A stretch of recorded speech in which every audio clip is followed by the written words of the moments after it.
live. We're alive. We are.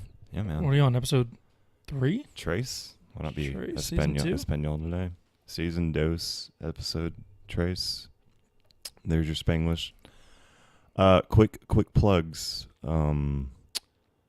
As always, the Evergreen. We are not the mask we wear. We're the light that shines through is out. It's available on Amazon, Litfire's website, and it's on my website, freeminds.life. If you want to donate to this podcast, you can look us up on Patreon. It's free-minds. If you find value and you get value out of this podcast and you want to get value back, we're super open to it and we super appreciate it. Our Instagram handle is Trey.thealchemistcompass right now, if you want to find us on Instagram. If you want to find us on Facebook, we are free-minds. So like us on Facebook, like us on Instagram if you want to help us out. And then on Twitter, we are free-_minds or freeminds.life. Okay, Twitter handle's kind of obsolete right now, but we're gonna get it back up. I think it's freeminds_life though is the Twitter handle. And I think that's all our. That's about it. Yeah. The second and third books I'm writing right now should be out by the end of the year. The second one's called Evergreen, The Unraveling of Love and the Unstoried Self. And the third book title I'm not ready to release yet, but it's getting ready. So I think that's it. So this is episode 3. Today we have myself. John is back. And then our guest today is... Jared Nipper. Jared Nipper. Nippity nip. I bet you get a lot of fun. Oh, yeah. It's a blast. It really is. So before we jump into the episode or anything, we always start with a video. And then after we watch the video, I'll kind of talk for a second, but then we'll just jump into things. Cool. Sound Gucci? Do people say that still? No. To be honest, no. Sounds gravy. Not with it. I like that better anyways. Let's do it.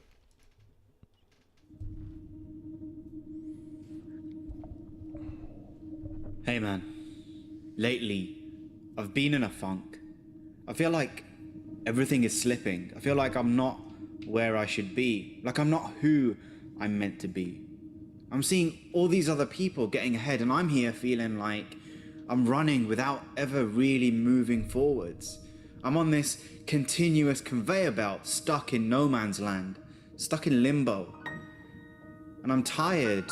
This isn't where I was meant to be, or who I was supposed to be. And the deepest feeling that I have is, why? Why am I still here? But in all of that frustration, and in the friction of that pain, a deep, dark part of me speaks and says, is that the best you've got? Have you genuinely given it your all? Did you truly go all chips in? And to be honest, to be really honest with you, a quiet, shameful voice is whispering, no, I haven't.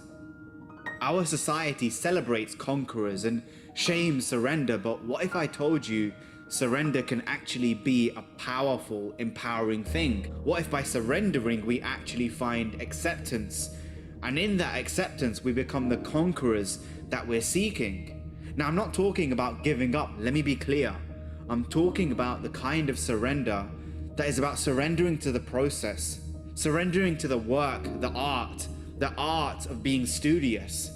Vedic philosophy talks about this, that when a man sets aside his pride and he abandons his ego, only then can he truly begin with earnestness the journey of self-development and spiritual growth. In other words, when you reach your lowest point, we become opened to the greatest change. I'm not surprised that I am where I am, and you shouldn't be surprised you're getting the results you're getting, because what worked for you then, it's not going to work for you now. And amongst the darkness and demons of doubt, what we need to realize is that we are social machines built but also programmed to repeat patterns. And in the early days, these new patterns that we find or adopt, they bring us the excitement of new results. When you do something new, it gives you a new fix, a new result. But over time, These things decay, and it's your job to keep continually defining yourself, to abandon and then enlighten our old selves. The shedding of one shell into the next and the next and the next for lifetimes. The only constant in all of this is that things are impermanent. So don't hold on to what is. Life is like a river, and the waters that are still, that you're trying to hold on to, are the same waters that crash and swirl around you. So change. And if you want to win, if you want to succeed, if you want to go beyond this, the choice isn't to exit, it's to engage. You need to sit down and have an honest conversation with yourself about the kind of life you want to live, the kind of human being that you want to be, the sacrifice and investment that you are going to have to make in order to get there. And above all else, what are the things that you are going to personally get fulfillment from? So stay away from social media for a time if you need to.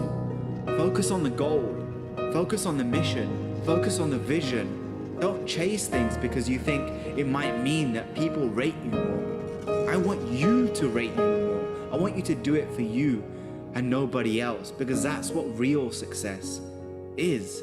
That's a real like. Not the kind that you get from your feed, but the kind that you get from the beating of your own heart, your own drum. And remember, it's okay not to know or to have it all figured out. You don't need a grand map of your reality and your future. Your path, it's made by walking it. So take it one step at a time. Take it one moment at a time. Have micro goals.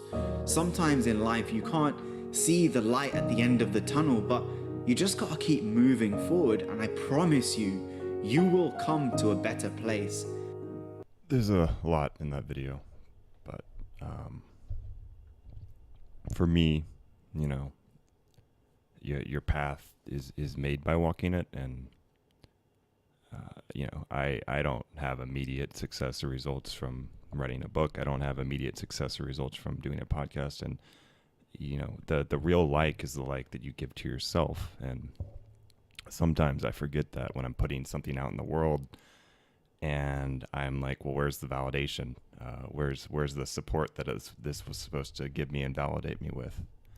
And when I don't get that, you know, I'm looking around kind of like the guy in the video, and I'm like, well, am I doing this right? And then I'm comparing myself. I'm comparing my journey to everyone else's journey, and then I feel stuck. And I think part of growth and part of becoming or who you are and what you want to be is learning how to be okay with not knowing half the time.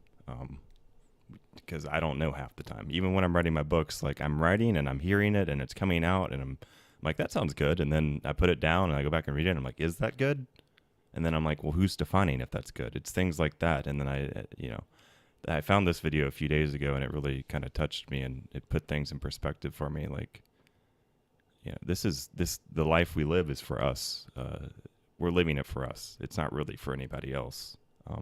And if we can share our story and our growth with the world and inspire others by doing it, you know, not by telling, but by showing and doing, I think that's when the real transformation starts to happen. So I don't know what resonated with you in that, or where you kind of want to jump into things with like your own life and your own story. The door is open on wherever you want to go with this conversation, but that's kind of the underlying emotion and energy, I think, in it. Yeah. What really hit me was the idea of shedding a shell, like shedding yourself and constantly moving beyond that. And that's what life is, you know, you think we want to wear this one shell and we want to master it and we want to sport this one shell until it's perfect. But that's just not the case. Like I know you and I met doing stand-up comedy, and we've since moved on into different chapters in our life. And that's, you know, and a lot of times I was kind of down on myself because I'm like, well, I'm not, you know, I've got these other projects, but I'm not doing as much stand-up as I need to. And that's because that shell had begun to, you know, shed, and I was like kind of in it, and it was a stone that I needed to navigate me into something else. But I didn't need to stand on that Yeah. sandbar on and like endure the waves. Mm-hmm. It's more about surfing them. So the first thing I kind of just want to talk about is like, seems like stand-up comedy opened a door for you or something, and it helped you see something in yourself maybe or grow into something. And that, for me, stand-up comedy was my first like door open that really opened a lot of new possibilities for me, because it took a lot of courage and bravery to do something like that. And I don't know if your story is kind of similar into why you started. Maybe that was your first step that you were taking. Yeah, it was really no trouble to get up and like do that, because I always wanted to be a ham. I always spent my life like needing that attention, but it was a real big journey into the self. Like when you start doing stand up, it's like you really have to assess your opinion on everything. You have to, what's my take on this, and you, a lot of these things that you grew up not questioning or maybe accepting the like opinions of your community, and like, this is who I am. You have to really like challenge that and just examine everything from every angle. And that's what stand-up gave me, is like you really find out who you are when you start to really question it. We accept a lot of things that we grow up and we accept that our parents are right about everything, because they made us, and like they know better than us, and they've been around longer, and they're right about a whole lot of things. But it's important to check that. It's important to assess and like cross those off the list. Yeah, that was kind of the same for me in terms of well, why is this funny? Or like, well, this is funny because it's conveying something that's really true for me. Like a lot of the times, and when I would unearth something like that, I'd be like, oh, my parents just gave that to me, and I accepted it as my truth. And I like what you're talking about in terms of starting to define the self or look at the self, because like how we define ourselves is really, and we talk about this a lot on the podcast, but I think it always needs to be reiterated, is we define ourselves. And just because from ages, 1 to 10 or 7, our parents gave us a lot of programming, or whatever you want to call it, society gave us a lot of things that we're supposed to believe, and we have this belief structure, and then we just sit on it, and we're like, well, this is the way it is, I have to be this way, because I'm saying everyone's telling me I have to be this way, but do I really have to be this way? So when you were starting to do this, is there any part of like who you were as a person that started to change as you started doing stand-up comedy that you noticed a lot? A little bit, yeah. So I would, once you start chasing that, you put yourself in more uncomfortable like surroundings, and I would want to do rooms where the audience was from a different demographic than I was, so that and then you find out it's like, whoa, is this funny to like me and people that are exactly like me, or is this a universal funny? And that really it adjusted my perspective, and it made me question like, what's my voice? Where am I coming from here? What do I have to offer? And that led me into more uncomfortable positions. And I think it's important to put ourselves in those uncomfortable positions, because that's where we learn. We don't learn from staying in the homogenized like community of we all think the same, we all like the same football team, we all like yada yada yada. We gotta expose yourself to something different, and you learn that way. Yeah, we don't learn by being comfortable. Mm-hmm. Do you feel like you thrive in an environment like that where you're uncomfortable? There's a curve on it almost, like to like it at some point I'll be quiet, and then when I get a little more comfortable is when the thrive comes, and then when I'm too comfortable is when it wanes more. Okay. So it does, there's a parabola of sorts. Yeah. I like that you use I get it. I got your parabola. All right. Anyways, proud of myself for that. It's because we get excited about this new thing that we're doing, and we're doing it, and then we start to get comfortable doing it, right? Mm-hmm. And then it kind of wanes off a little bit, and then we can get complacent if we want to. And I can die in complacency if I let myself. Not literally, but my inspiration and my motivation can easily wane off. Yeah, they say the best thing to be is uncomfortable in your job or any situation, really. Mm-hmm. It's when you get comfortable, you start to slack. Did you find that happening a lot with comedy? Is that, I don't know why things started to shift away from comedy, or Yeah, I mean, I still enjoy comedy, but just like stand up specifically is, when I get in these more diverse surroundings, it's like, well, what is my opinion, and like, do I really have a voice that's worth a perspective that's worth sharing, mm-hmm. or and so moving to Atlanta, we both met in Tennessee, and now being in Atlanta, there's a bigger community, and I like working with people, and I like collaborating, and seeing different people's stories, and help telling different stories. Yeah. And sort of compiling a scrapbook, mentally that way. So do you still do comedy right now? Yeah, I do sketch comedy, Okay. and then I'm an actor as well. So. Okay. Hell yeah. So before we leave the comedy thing, well, it left my brain. Dang it. Yeah. Maybe we'll come back to it. If it's meant to come up, it'll come up. But oh yeah, it was. So when I was doing it, I was getting on stage, and I was like, well, comedians have like a certain persona. You're like, well, this comedian does this. Louis C.K. is this type of comedian. Mm-hmm.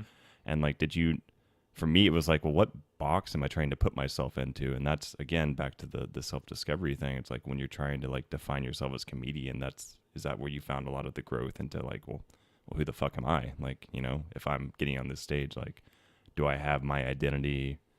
Do people know who I am, what my comedy is about? Do I know what it's about, or does it change?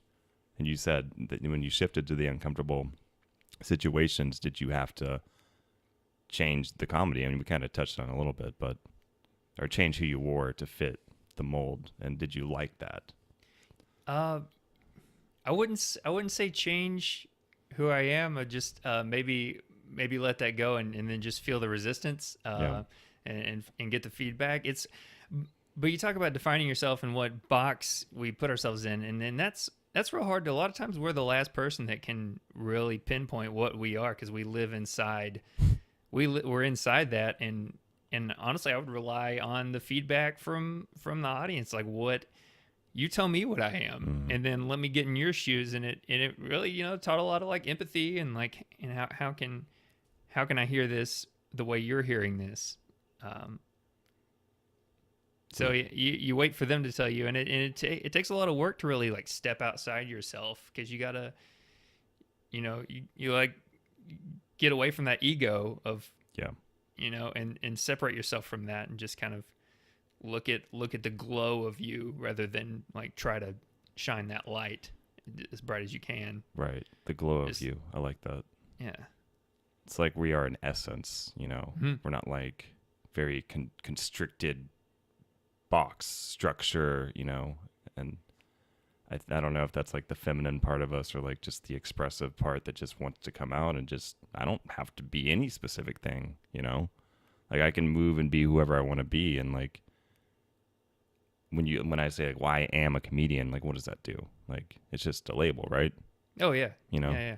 Because you also are a podcaster. You are probably do yoga or something. There's so many things we can define ourselves by.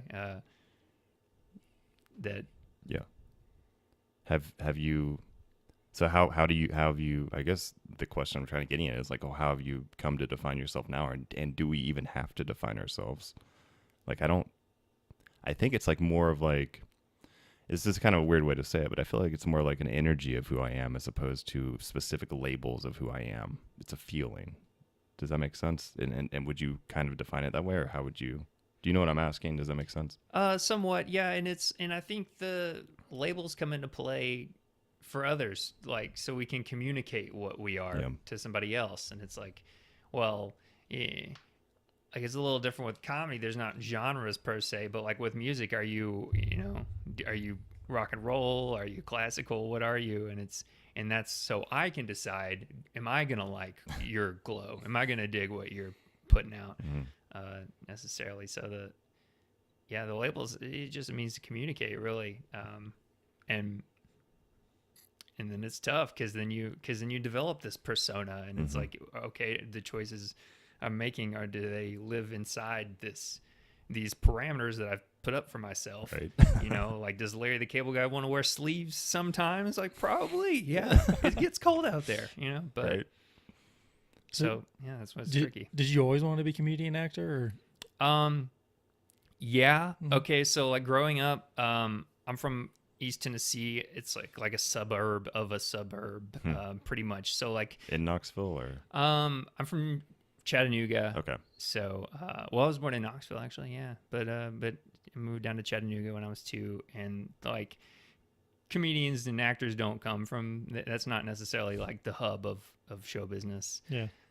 So it's hard to like kind of come out and say Right. like, this is what I want to do. So like, Mhm. so like in my heart, that's what I wanted to do. But in my head, I was like, well, I need to pick something a little more reasonable to tell the Right. grown-ups when they ask me, what do you want to be when you grow up? So, you know, so I couldn't say that. So I would tell them, you know, a architect or like an engineer, because that's what, you know, I dig shapes. That's something concrete. That's something, yeah. And like, you know, that's what I ended up going on to study in college, was civil engineering for a couple years. And that's when I got started in stand up. And I'm just kind of like, I'm kind of teetering on 2 things, you know, I'm not really devoting myself in one direction or the other. And that ultimately takes away from both. Right. So you gotta pick a team.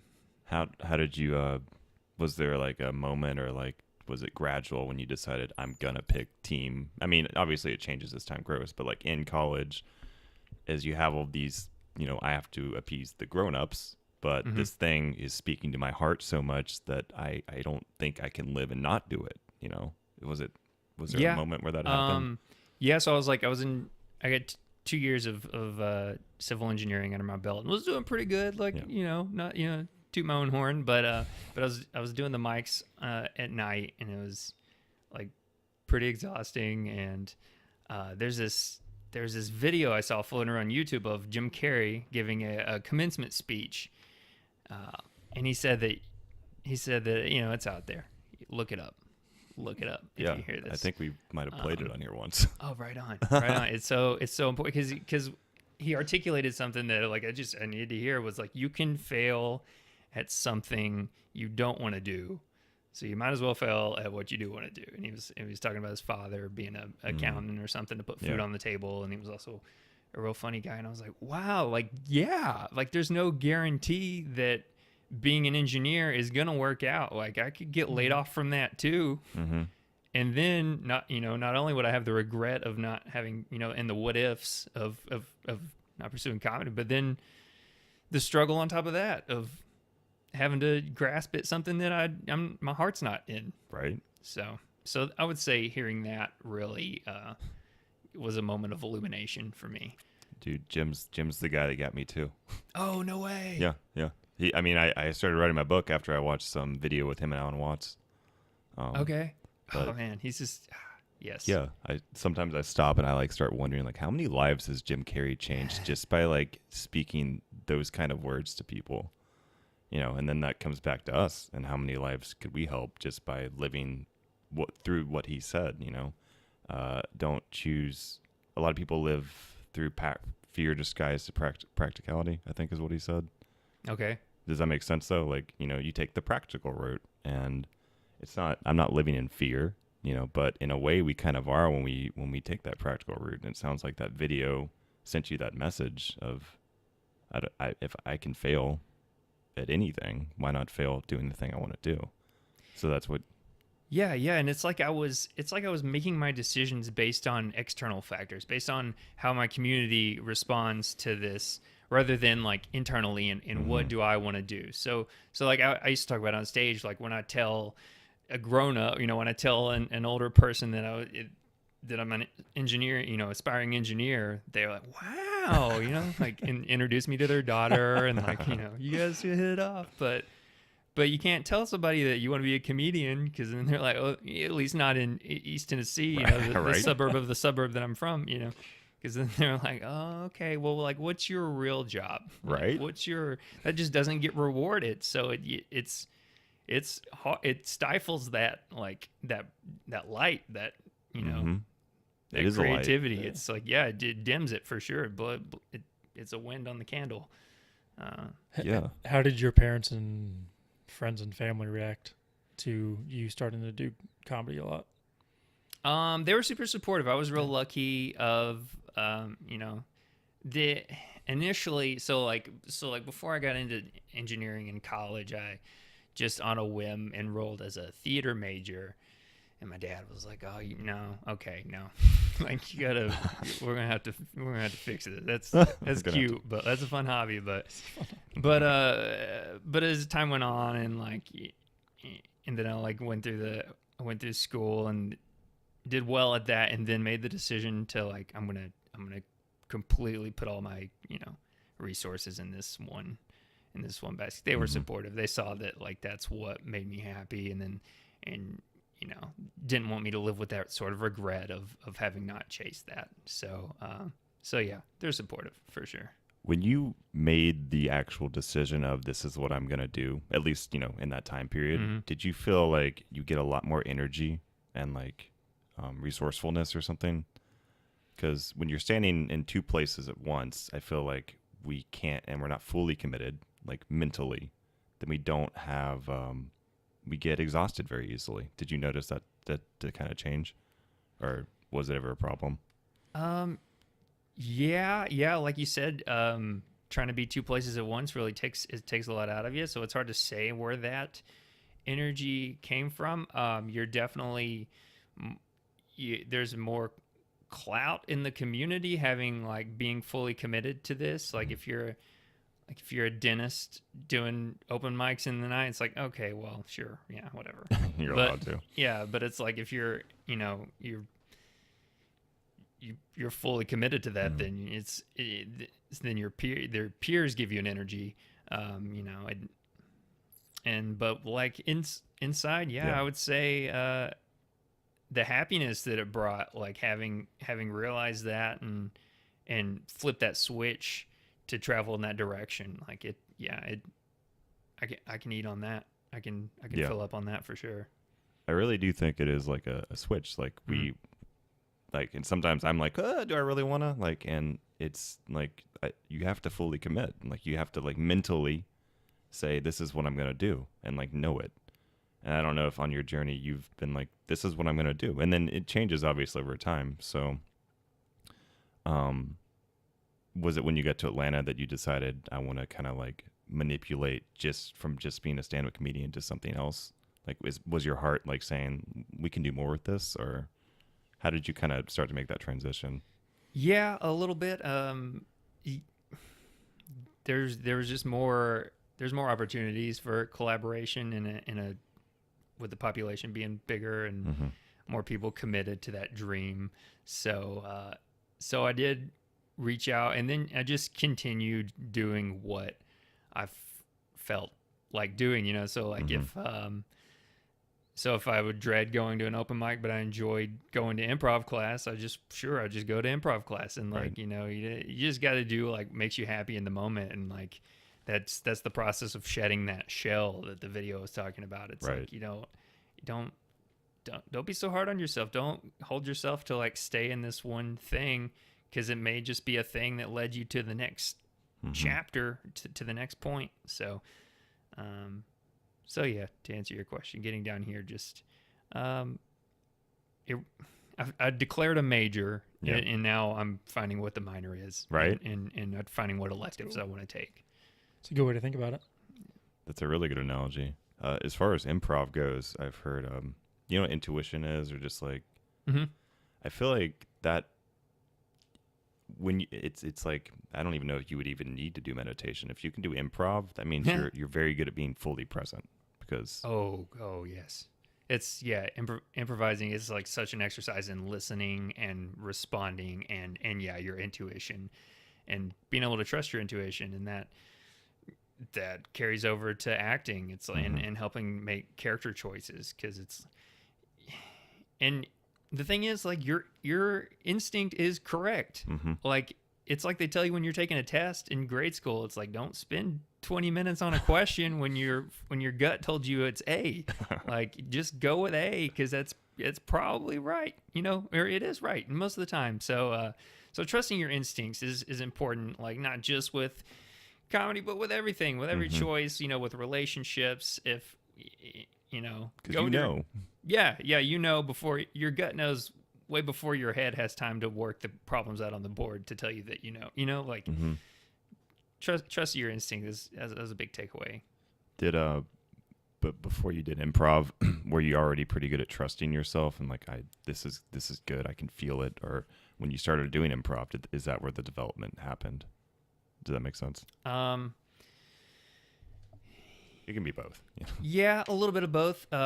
It solidified, like doing improv solidified my like trust in my instincts. So, going back to like the external factors, like I would have an instinct and then you second guess it and be like, well, maybe this is.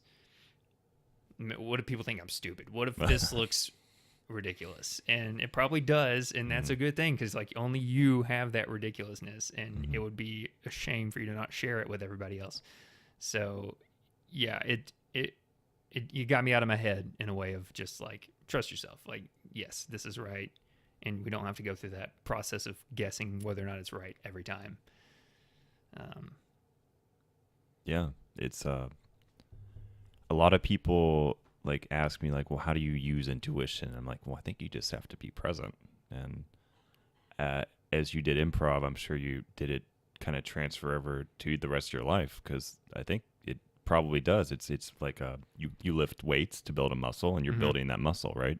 Yeah, absolutely. Being present in conversation, it's just like, especially with our phones, and there's so much to distract from talking to somebody. And since that is my biggest pet peeve, if I'm like chatting with somebody or I'm on a date or something and they're on their phone, it's so disrespectful now, just because all you have to do is listen. It's free. It just be here with me, so and responding to that. A lot of you get in conversations now, and now I'm able to realize it more than earlier, that people have an agenda and they have what they want to say, and a lot of times they don't respond to they're doing less responding to what you're saying and more of like, okay, your turn to talk. Okay, now I'm going to say more of what I have to say. So we've talked about that plenty of times, right?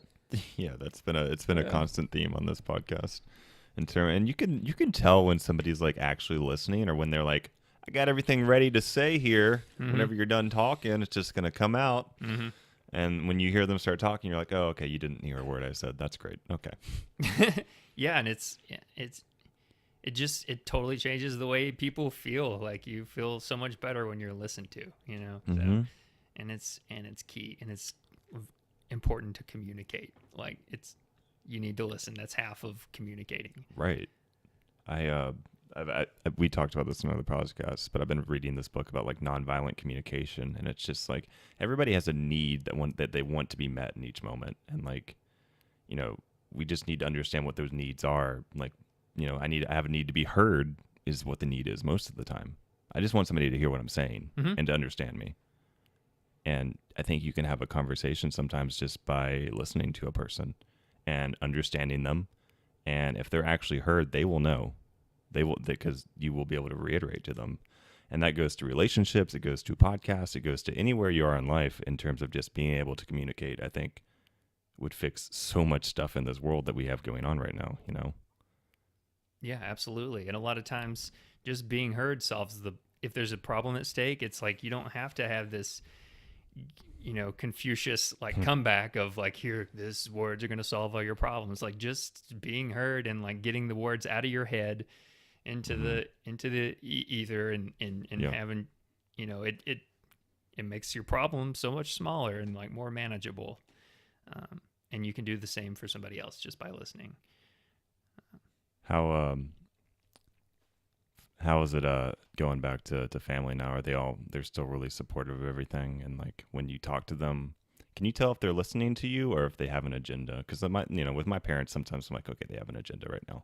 But I don't know if you find yourself noticing that just when you're with people or relationships or just friends in terms of conversation. We're probably not that analytical in terms of it, but I do notice like when I'm just being present and I'm around people and just maybe if I'm at lunch by myself observing two people talk, I can kind of see what's happening. Does that make sense? Yeah, and I think it varies depending on the topic, like with family. Like if we're going to talk politics, forget about it, right? Like we both have our agendas. We've picked a point and we're not going to change one another's mind necessarily. But if it's like matters of like me, like personal things, then I definitely see a willingness to listen. And I think a lot of that comes with age, and like we prove ourselves, and they know that like I'm out here, I'm grown. They don't have to tell me right and wrong anymore, and they can just kind of trust what they instilled in me back in the day. But yeah, we listen to each other. Me and my mother likes to talk, so it's pretty. She'd be great on here. But but it is a lot of when I have something important to say, she can sense it and listen. So awesome. Yeah, it's I kind of want to do improv again just because I want another tool to just like be in the present moment that's not just like meditation and sitting, because improv, like it's scary, but it also seems insanely fun. I don't know how often you do it, or if you like are performing it, or you just do it. Do you still do it right now? Yeah, no, I went through the classes, but just I don't commit to sharpening that tool necessarily. Yeah. But being in the class is a lot of fun. So you talk about meditation, and that you derive a lot of your presence from within, and it's like all you meditate. You know, it doesn't matter if there's 3 of us here, if there's 30 of us, like we're all meditating up in here and inside. But with improv, it's like you what you're doing is dependent on what other people are doing, and vice versa. And it's really an exercise in response. And you good? All right, just exploring the space here. Yeah. For me, the thing that was popping up earlier was when I was doing comedy, I felt like there was a little bit too much isolation sometimes, because when you're writing, and even writing now, like you got to be alone to write sometimes. And with the sketch comedy you're doing, is that more of we're working together to create something? Our minds are kind of becoming one, if that makes sense. Like it's not just me. So because I find that we get our spark sometimes when we have other people around us. Yeah. There's totally like I don't know if it's it's not a group thing, but like there's a collective consciousness. I guess is what there's this one. We're all coming together to create something that's bigger than each of us individually, like bigger than the sum of its parts. So like being in that was a hump I had to get over. So like with stand up, you're your own director, writer, performer, all rolled into one. But then I take my jokes to the writer's room and take a script or something in and to get feedback, and it's like it's a real vulnerable place to like put your creation on the table and say, okay, poke holes in it, like let's beef it up here, right. Change the direction of it maybe. So but then you like realize that it's for the best, and having different perspectives weigh in on this is going to make it more palatable to sometimes yeah. And at the end, you got to decide. But do you like that? Is that I don't know what drew you specifically to the sketch comedy part. I guess the more opportunity stuff, sure. But I like I said, was it's a bigger community, you know? Being just the potential of it. Like you have when you're in sketch, you've got your players, you got the writers, your writers and performers, and you got somebody in the lighting booth, and there's all these different pieces coming together to make a performance. Whereas with stand-up, you're one person on a stage, and there's something very raw and beautiful about that. But where I am right now, I feel like the ceiling is. Not to say I'm like flying super high as a stand-up or anything. Not to say comparison's bullshit. So, yeah. Yes, plenty of room for growth, but like. I just felt like there's a way to achieve more with different voices. I mean, you can probably feel it, like this is where I want to be, kind of thing. Mm-hmm. Yeah, your heart. I'm pointing to my heart, by the way, on the podcast. But, because I can tell if I'm doing something that's not in alignment with where I want to be. And that was a feeling, and that was intuition, or whatever you want to call it, that kind of shifted me to this new path. So you're doing sketch comedy, you're acting. And I guess is that you're feeling like this is where I want to be right now, and like you don't really have a long-term granular plan of where everything is going to go because you're just walking the path and it's kind of coming together as you walk it. Yeah, exactly. Like, I could say this is where I want to end up, but it's not. All you could do is make that next step. Is like, I think Will Smith has a quote about like, if you want to build a wall, like don't focus on building the most perfect wall. Like you lay the brick, make sure the brick is perfect. Lay each brick, you got to zero in on like here's the next and live like in a play by play, like a step by step. Because it's overwhelming if you look at like, oh, here's my entire journey and here's how I'm gonna get there. No, forget it. Yeah, Impossible. You just got to take each step. So like I'm doing a play right now. I don't always do plays, but like I feel myself being led back to them from time to time. So, and I think doing these different projects,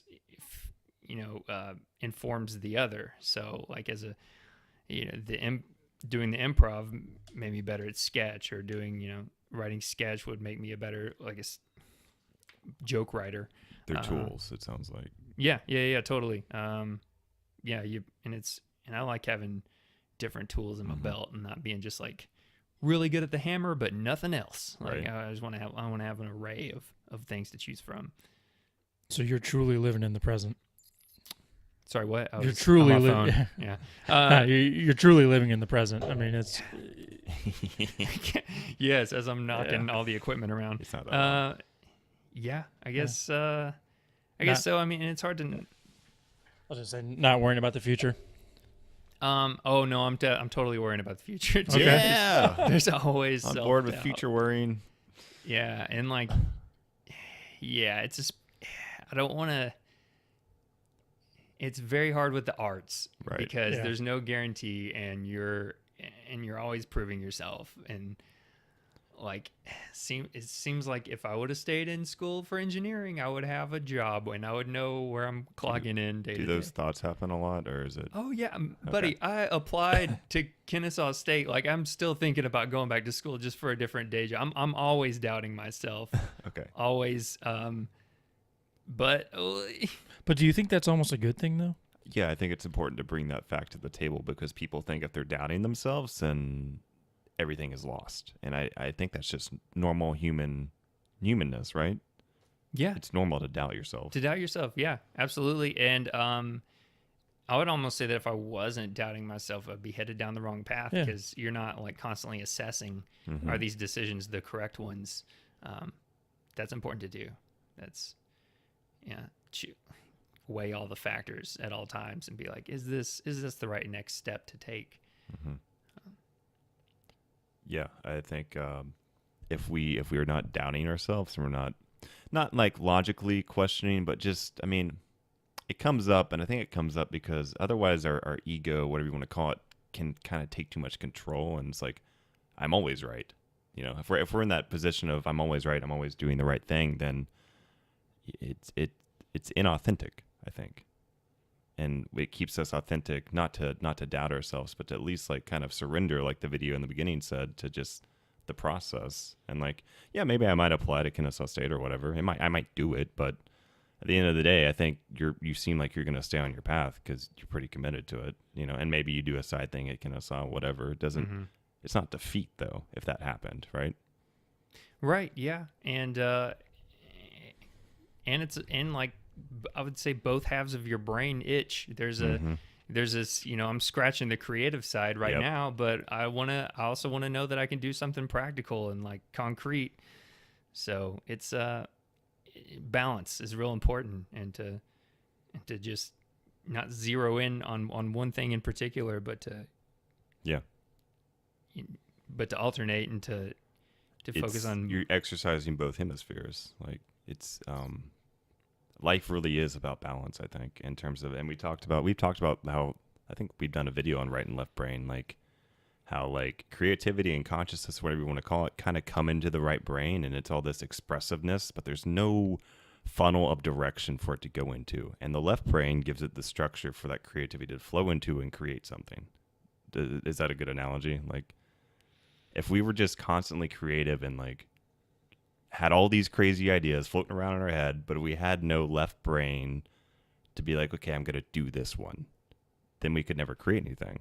Yeah, I agree. If you're a musician and you're always like, making riffs on the stringed instrument that you play, if you're always picking the banjo, but you don't ever, at some point you got to be like, well, I'm going to put out an album. I got to like sit down and I got to meet the suits and I got to go and record this and organize and lay out a set list and here's how all the stuff flows together. So if you're just spewing chords all over the place, it's you do need both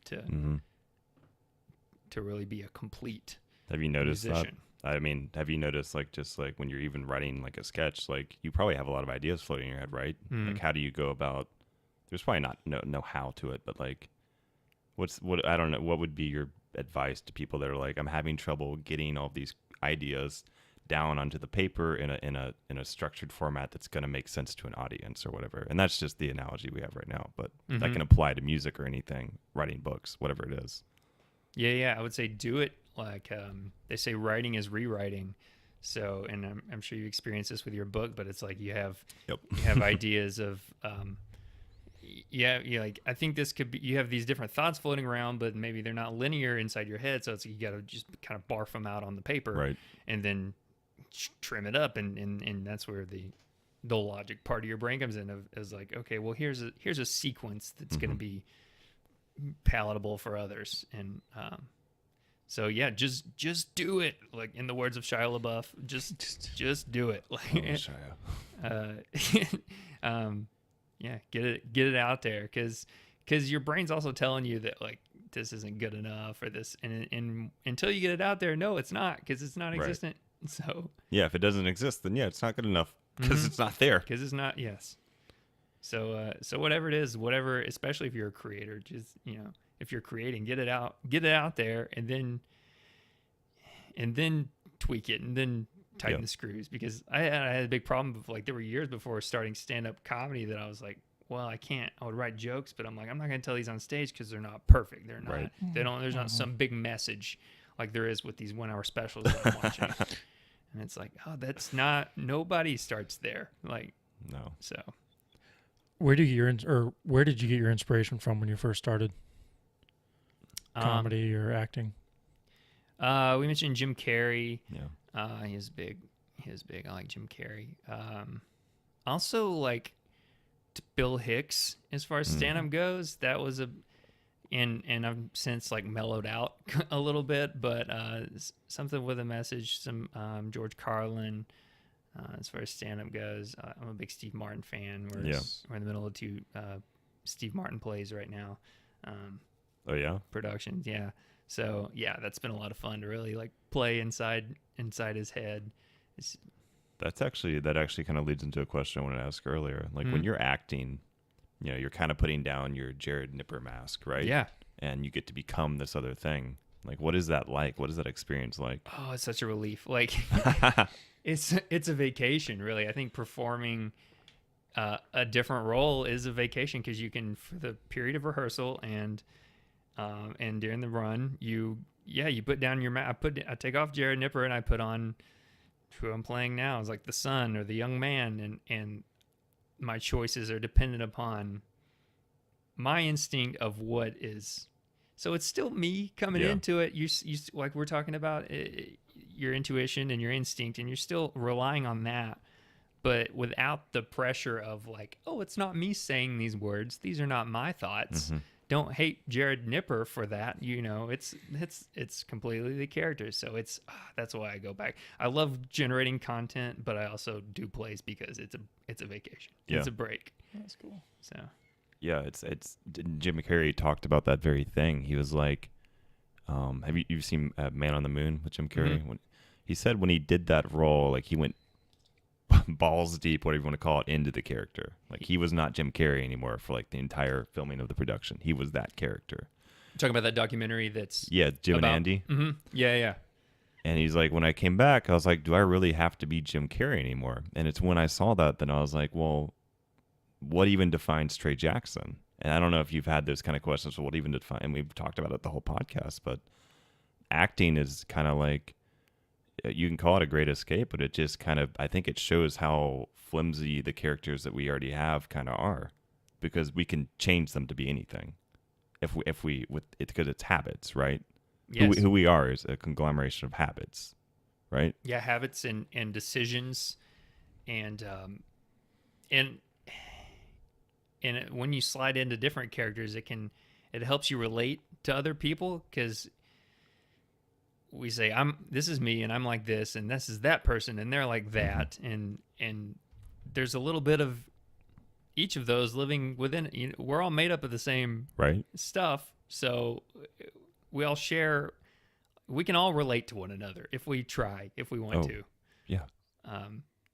So it and that's one thing that's kind of like deterred me from stand up. It's like, how do I define myself then if I can't really pinpoint what my voice is? Yeah. Then maybe I'll go to acting and switch and shapeshift and be different characters. And I think that's awesome to just be, because like, I know for some actors they get stuck in a role. Like Harry Potter is like, I have to be Harry Potter forever now, or Luke Skywalker gets stuck, But yeah, some or John actors, Cena always has to be really Right? cool in every movie. Yeah. or Yeah. The Okay. Rock. The Rock has to be The Rock in every movie, no matter what. He didn't really have a choice there. Until though. he's the president. Yeah. Yeah. He might be. Hopefully. But you'd also do see the other actors that can do any role, and it makes me wonder. I mean, if that guy can pull it off in any role, then that means that and make me believe it, in the movie that I'm watching. I like that character is real to me. Maybe they put on a different mustache or something, but Yeah, like a Daniel Day-Lewis who just completely morphs into like these method people. Then it becomes like, and this is no knock on DDL, but like if I was if I could completely disappear into a different role, then I would really question who is Jared Nipper, because then I don't have any of my own personal instincts and impulses informing this character. So it goes back to that balance of like being able to be seen as a different, just in acting, something else, but also a through line, this thread of myself within every character. When you're doing the acting, I guess when you're looking at the potential roles you could play, or you're like, this role could really amplify this aspect of myself that I'm already really good at portraying, or is it more like that would be a fun character to play and I'll figure it out?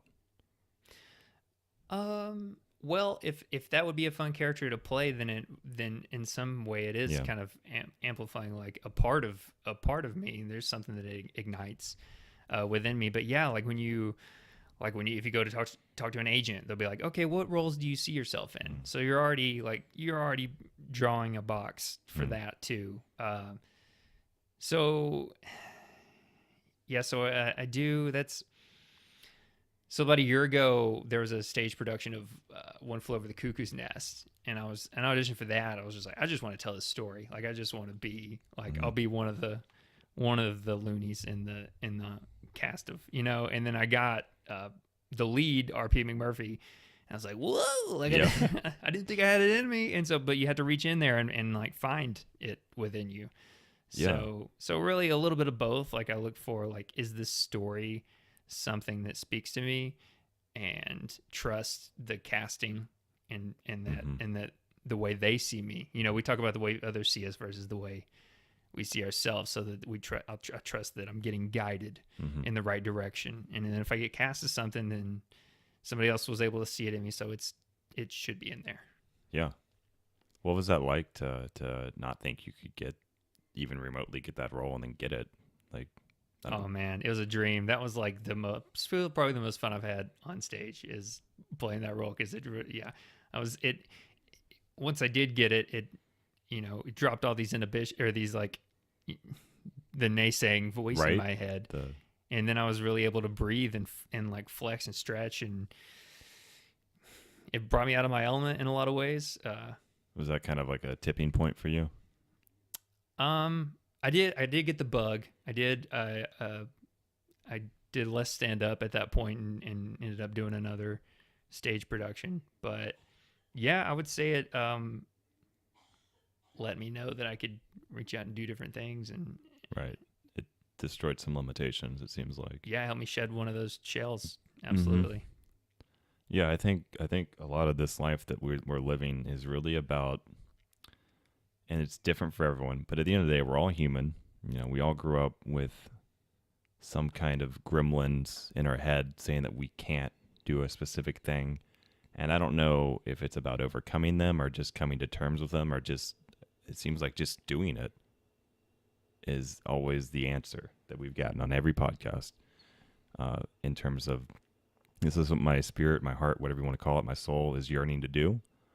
I can feel that it's right. I don't really know how it's going to work out, but in my gut, I feel like this is going to work somehow, some way. And you've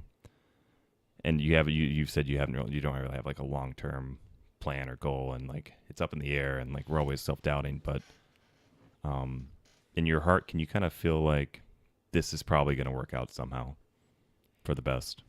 Yeah. And even if it doesn't, it will. And it's a matter of like finding happiness in where I am, like where we are now. It's not that, oh, sure, I'm not on Netflix, but I'm having fun doing this podcast. It's like I'm happy right here in this moment. And that's important regardless of what your path is in life, to be happy with where you are in your surroundings, rather than, because if we hang our hat on like I'll be happy when I get this job, then it never comes. Then, because your expectations for yourself are always changing, and you just gotta be happy. Yeah, be happy now. So I could list a number of dream jobs that would be great, but if I don't make it there and wind up somewhere, sure, that's fine, because I'm digging it right now. I'm having fun here. So yeah, I think it's always going to come back to just learning to be in the present moment and being happy with where you are right now. Because like we've done a lot, we have a lot to be proud of, and we really will never give ourselves full credit for it. I don't know if you run into that. Like you have probably an ass load. Is that a thing? A buttload of accomplishments. Wait, can we curse on here? Yeah. Sure. Dang it. You can drop the F-bomb as many times as you want in here. Yeah, we never take the time to reflect on that and sit back and it's really think about it. It's not really tooting our own horn, especially when it's for us. I think it's just like, it's not egoic. It's just saying, I'm proud of myself. And I think even just that's pretty important, in terms of coming to terms with, I'm happy where I am right now. And at the end of the day, that might, and I want to go places wherever, and I don't know where it's going to take me, right? But I'm going to be present for the whole ride. And I kind of talked about that in my book, but I guess, is there anything, we're about to close up, but is there anything you kind of want to... Are we recording? Yeah, no. No, why would we be recording? We were just talking with headphones on and mics. Oh, man. There's a cat here. Always wanted to say that on a podcast. You should have said at the beginning. Oh, no. And this goes to anybody. It doesn't matter if they're, an actor or a comedian or a spiritual aspiring guru, whatever it is, like wherever your path in life is taking you. Do you have any, like, I guess, words of wisdom that you from your own personal journey can like share with in terms of closing words? Closing words. Yeah, just do it, man. Just get out there, man or woman or person or, people. We're humans. Just do it, and love yourself. And what you were saying earlier, because you gotta love yourself before other people will love you, and before you can give love and receive love. It's gotta start within. And there's a lot of relationships that have gone south because I didn't love myself, and I projected that onto the other person. And so yeah, love yourself and take that first step, and accept that it's gonna suck, but know that you're gonna be able to spruce it up into something that sucks less, and build on that. Yeah. Hell yeah. It's good stuff. I like Sucks that. less. So much. I like it. Positivity. I like radiating. it. I think it's just like, fail better next time. Keep failing better. Whatever the word failing means. I think at the end of the day, we're all just learning and living. And I think learning and living teaches you how to love yourself, like you said. So thanks for coming on, Jared. Cool. Thank you, Super Jared. appreciate it. Yeah, thanks for having me. It's a good time. Yeah, the cat wasn't an active participant this episode. I'm just glad it's letting me pet it. It. He is very loving most of the time. Anyways, I don't know. Do we have anything we need to spruce in before we close? Are we good? I think we're good. Okay. It was a good time. Is there anything you want to plug before we go off? Yeah, come see when those come out, mid-November. Yeah, this will be out probably A couple weeks. It'll be out in like Couple 2 or 3 weeks. weeks. Yeah. Okay, well, we finished our run of Wasp and Zigzag Woman at 7 stages, so that'll be over. But you can check out my sketch team, my newly formed sketch team at Highwire Comedy. Yeah. It's off of 17th Street here in Atlanta. So Highwire Comedy. First show will be November 10th. Yeah, so highwirecomedy.com for tickets. And do you have a social media or anything that you want people to follow you or? Yeah, Jared Nipper on Twitter, Facebook, Instagram. What's your Instagram handle? Sorry. Jared Nipper, JaredNipper. Cool beans. Okay, well, toodles for now. We might have you back on sometime. I think it'd be good. Be great, yeah. Maybe for a couple jokes next time. Yeah. Comedy episode. Bye.